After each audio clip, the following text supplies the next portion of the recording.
waliwo enjogera egamba nti totta kibe nga tonna kikenenya ndusu. Ate waliwo kye bayita okussa akasiiso. Omuntu asobola okukola ebintu byonna byakola muganda wange, naye mu kaseera mpaawo kaaga nga abo babadde apepeya nabo oba babadde bamuwaga nga nabo balina ebigendererwa byabwe bye bamulabamu byayinza okubatuusaako, nga bamuvuddemu muganda wange. Buli kimu batandika okubeera nga bakijjayo, bakisima, era emisango nga bwe kiri tegivunda. Wawulirira bino John Museveni bumukeeredde ne mutabani we Muhoozi Kainerugaba, era nga ate ojjeko Democratic Republic of Congo ku guno omulundi bino bivudde wano ku mulirwano e Sudaani, South Sudan gye tuli. Mbadde nga nzija mbagamba nti America already erina obutakkaanya ne Uganda mu ggwanga erya South Sudan, era nga bano nga bwe kiri nti pulaani yaabwe yakwejjako influence ya Museveni mu Great Lakes region. Bwe batyo muganda wange batandise mpola mpola ng'ali akatogo kateba papa, bagenda bamukutula emirandira. Kakati munnange kigambibwa okuba nti ripooti eyakoleddwa mu mwezi ogwokusatu 2026 nga yakoleddwa United Nations Commission on Human Rights in South Sudan, eno egamba nti Uganda yayamba South Sudanese forces, amagye ga Salva Kiir, okubeera nga bano bakaringa out, bakola ebikwekweto ebyomutawaana ennyo. Bagamba they carried out deadly air strikes that targeted civilian communities. Amagye ga Uganda ga UPDF n'amagye ga South Sudan bano munnange bakwata ennyonyi ne bazitwala mu bwengula ba South Sudan ne bakola obulumbaganyi ku bantu aba bulijjo ku byalo n'ebyalo nga bakuba satellite ebalaba, era nga bagamba obujuzi babulina nti okuliraanira ddala ebitundu ebifumbekeddemu eggwanga ery'Abanwel, ebitundu ebifumbekeddemu eggwanga ery'abaki ery'Abanwel. Munnange okunoonyereza kwazudde nti obujulizi bwe buli, kubanga waliwo obujulizi obwa joint aerial bombardments nga olabira ddala nti wano baayokyawo baakubawo nga bakozesa n'ebibbomu ebikolerere mu bitundu ebimu. Baagala okweggyako omusango kubanga kati bakolerera bibbomu byabwe, kati nga bye baagezako kusiba wano ku kibiina kya Nuupu nti Nuupu ekolerera bibbomu, erina petrol bombs, kakati bano bakolerera bibbomu ennakasongole eyo babikola. Munnange ne babitwala ne babisuula ku bantu aba bulijjo ab'eggwanga naddala ery'Abanwel abatali makambugu na gavumenti ya Salva Kiir. Museveni gwagamba oba gumutwale nga papeti wa Museveni, kubanga jukira nti n'omugenzi ono yakafa wano e Kenya ani Odinga bwe yagendayo okubeera nga atunula mu conflicts ezaali ziriyo saidi zeeyo,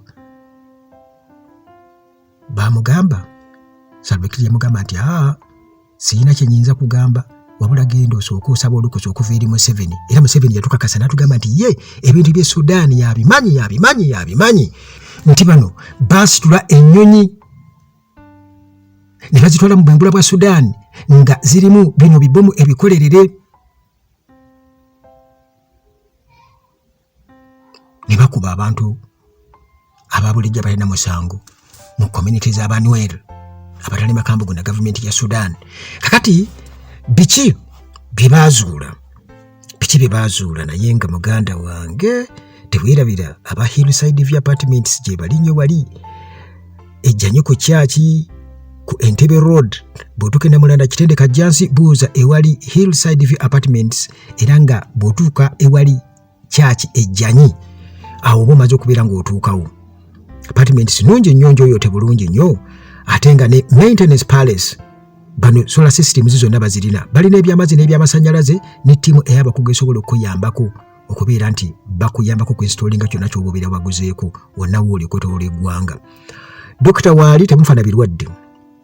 Dr. Waali ajjajjaba endwadde ez'enjawulo era abantu bangi nnyo bamulinako obujulizi bw'amaanyi. Dr. Kigwagwa Waali programs kwe ziri ku Uganda Atalagi ate osobola okuyita ku nnamba yange esembyayo 73 munnange abantu bakusobera ennamba kwe ziri awo nziteekawo naye ate akulaga nti message ati nnamba eri esembe 1015 teriiko ku WhatsApp bw'ogikubako kweri naye bw'oba oyagala WhatsApp genda kweno esembyayo 73 ekyo kyangu okutegeera siraba nti kizibu. Kakati munnange mbadde nkyakunyumiza nti kati olwo Museveni baamukuwa Abamerika baamukuwa kati balina okukuŋŋaanya evidence era balina okumuteekako si kumuteekako balina okuttukiza ebyo byabadde nga ajjakola kubanga ate balina obukakafu nti ddala kituufu abadde nga ajjabikola. Ne mubuuzi olaba mu kwegaana awandiika ku mukutu gwa X n'abaana abisangula ng'alaba okwegaana tekumatiza. Kakati munnange jukira nti okutte mutabani wo mufudde Chief of Defence Forces era omuwaanye mu operations naye maama gwolooza lwaki Salva Kiir teyazze mu East African Community wali mu Arusha nga ba heads of state batudde lwaki teyazze Kagame teyazze Segedi teyazze nkugambye nti eyo yonna obunkenke bw'amaanyi naye nga bugenda kuvaabwa kati waliwo vehicle edrivinga bino byonna era guno gwe mukono gwani gw'Omumerika wabula eyasinga okumala eggobe mu kibya eyamala eggobe mu kibya ye Shekedi yabakwasa eby'obugaggaawo mu North ne South Kivu ate bo kyebakola kyebaagala. Kakati e South Sudan muganda wange n'ebyombo by'amafuta nabyo gyebiri kati Museveni tumusuubira nti agenda kuyambira bwereere ate nga interests z'abantu tuzimanyi nti ewali otufuta ewali ki. Njagala okubuulira nti bwe baawulamu Sudan eya mu mambuka ne South Sudan South Sudan yagabana ebirombe bingi eby'amafuta kati ebyali baddenga mu mambuka gaayo ng'obuulira sayidi z'ebbooro si bbooro wabula gye bayita wa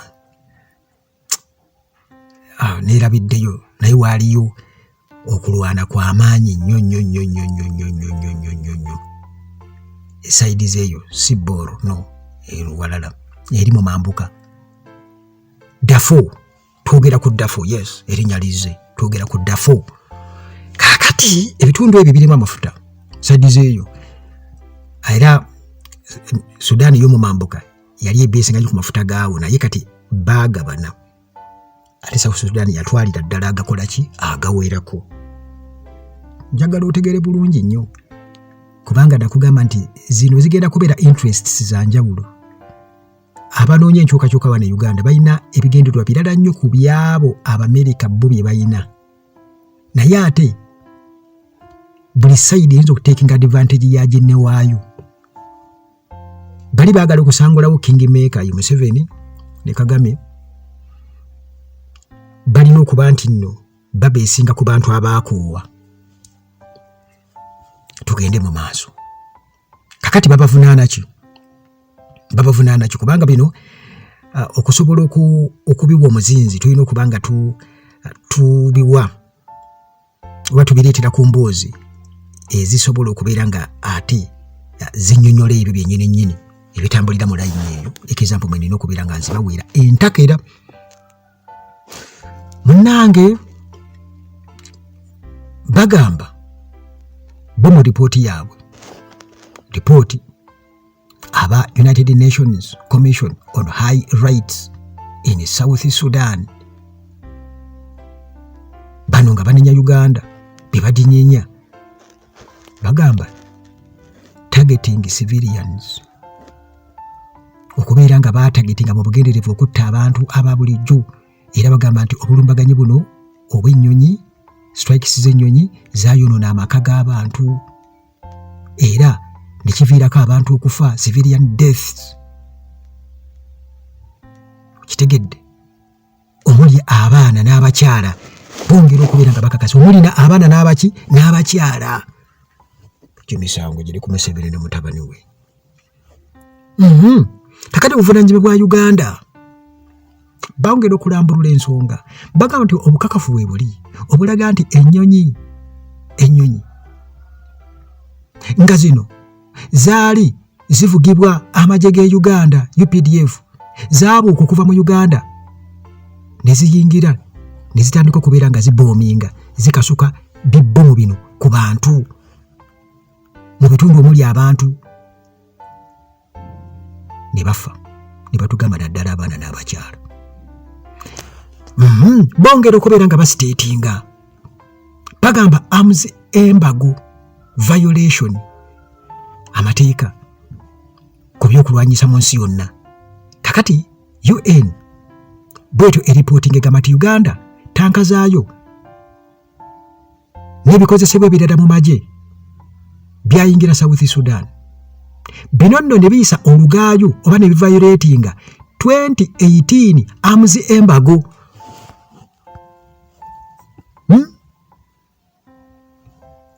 Bali ku Museveni bamukaliga, bali ku Muhoozi bakaliga, bongera okukuŋŋaanya obujulizi. Jjukira nawale Uganda bwe buli, nawale Uganda bwe buli.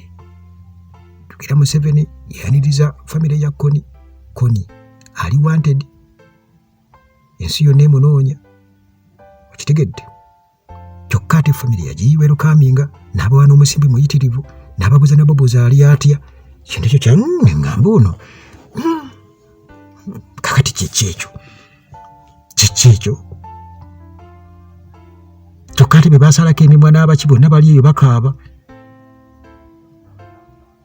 Kakati munnange kirabika kyekiseera amazima gaveeyo geeyoleke. Abasajja bane babadde babimanyi byonna, ojja genda okulaba nga babijjayo, temwewuunya nga babijjayo nga boogedde ne ku Kyakkoni nga bakisembezza okumpi ne Museveni nga bakitadde mu makati ga Museveni ne mutabani we. Teweewuunya ggwe muganda wange. Kakati munnange bagamba nti era ne basitatinga coordination and denial. Kati munnange newankubadde Muhoozi Kainerugaba mu ntandikwa yalaga nti balina enkwatagana ne Salva Kiir ne gavumenti ye, era nti bino byonna bye baakola oba kwegamba amagye ga UPDF okubeera mu South Sudan ne operations ezo ze bakola, ndowooza omuli bali zibo ze bannyonnyodde nti zaali zitagetinga bantu ba bulijjo, nti balina enkolagana ne Salva Kiir. Ndowooza ng'amaze okulaba nti ekyo tekimuwalukusa oba tekibawalukusa kugenda ate kutta bantu ba bulijjo, n'abideriitingayo, n'abisangula post n'azideriitinga. Naye yo nga Uganda ndowooza be baamugamba mu gavumenti owange ejjayo, yejjeeyo n'ajjayo, kubanga jjukira nti yamanya alina authority okubeera nga ansalinga buli kimu. Kati eggwanga yalyogerera yakola buli kimu. Kati munnange abwatyo abami atadde ku mutimbagano nti tulina enkolagana ne gavumenti ya Salva Kiir. Bamugamba owange ejjayo, kati bo ne bateekayo official statement nti ffe tubyegaana internationally, tubyegaana. Targeting civilians, no, we have never done such. Tetukikolangako. Naye jjukira satellite ekola ki eri mu bbanga wali eraba buli kimu ekigenda mu maaso. tosobola kugirimba muganda wange, tosobola kugirimba. Kakati ebikolobero bino bye baakola ku bantu birina impact ki, byakosa bitya? Era ensi yonna ebiraba etya? Kakati waliwo kye bata humanitarian crisis. Humanitarian crisis nti okulwanagana okw'amaanyi mu bitundu kati nga Jonglei State, Greater Upper Nile, bino bireetedde abantu okubeera nga munnange babundabunda, badduka ne bagenda mu bibira ne beekweka eyo nga tebalina bikozesebwa, tebalina basic necessities. Byonna biri mu ripooti muganda wange. Baagala okukakasa nti mmwe kye mukola eno, daba abantu bababonaabona eri mumuli eno muwoza musimanya mukuuma Salva Kiir mu buyinza. Kati Salva Kiir nga bwe namulaba tukyayogera ku ekyo. Salva Kiir njagala okubabuulira nti Sudan, minisita w'e Sudan nga yagenze mu Amerika, bw'aba akomawo ebeera public holiday. Naye bw'ajja Uganda bw'akomawo ebeera public holiday. Ate bali bannansi ba Sudan balina obusungu ku Uganda, bakimanyi Museveni yatta Garanga, era bw'otuuka ebyo bakugamba. Kakati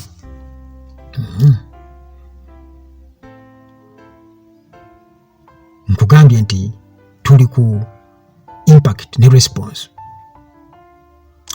Waliwo calls for intervention. Kati rights activists, abalwanizi b'eddembe ly'obuntu, bwe bati bakuba omulanga eri UN okuyingira mu nsonga eno, okusobola okuziyiza kye bayise potential genocide, nti wayinza okugwawo embeera ey'ekitta bantu nga bwe kyali e Rwanda.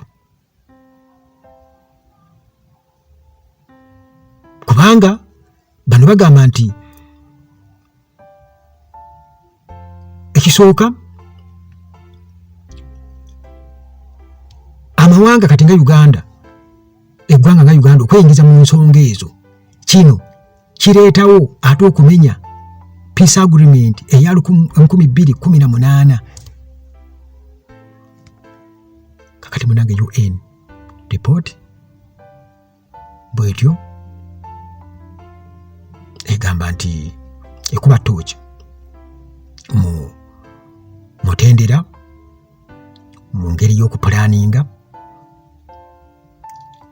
eya amawanga gano abiri, South Sudan ne Uganda,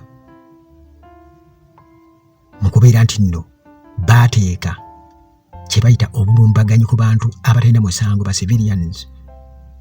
UN bwetyo bwegamba, era ensonga zino zirina okubaako we zituuka, so si kuleka bulesi zigende bwezito. Kati kyebuuzibwa wano, omusango baguteeka ku ani mwe mulowooza bamutunuulira nti boogera ku Salva Kiir oba boogera ku Museveni? Kubanga oli already takyalina lugendo Salva Kiir, ate tasobola kwesalirawo. Naye Museveni nga kingmaker mu Sudan, nti ebintu byayo abadde ne influence nene nnyo okuviira ddala ku mirimbe gy'Abagaranga. Baba Sudan bakugamba nti Museveni yatta Garanga. E Sudan bwogende bwe kiri, era n'obutambi babadde bajja babulikoodinga. Kakati muganda wange njagala okubulira zinadde okunywa nga baakukooye babeera bakukooye. International nga influence yeekendedde eba ekoze eki? Eba ekendedde. Kati bino bigatte n'ebyo Somalia, nti UPDF guno omwaka tegumalako ngeri Somalia. Kati bwe twogera ku regional peace, kitegeeza abo babeera bagifeezinze out. Kakati e Sudan yo bagifeezinga out. Operation Shuja gw'okyagiwulira? Operation Shuja e Sudan Democratic Republic of Congo okyagiwulira? ADF okyagiwulira muganda wange? Tukyazzemu okulaba ebibbomu ebitegebwa wano e Kampala nga bwe babitegulula. Kitegeeza nti babeera bakuguddemu nti gwe akurietinga problem ate ne weefuula ayagala osolovinga problem ng'oli nkulimba ensi. Ennaku z'omubbi zibeerana, buli kimu kiriko entandikwa n'ekkomo. Mukama akuume.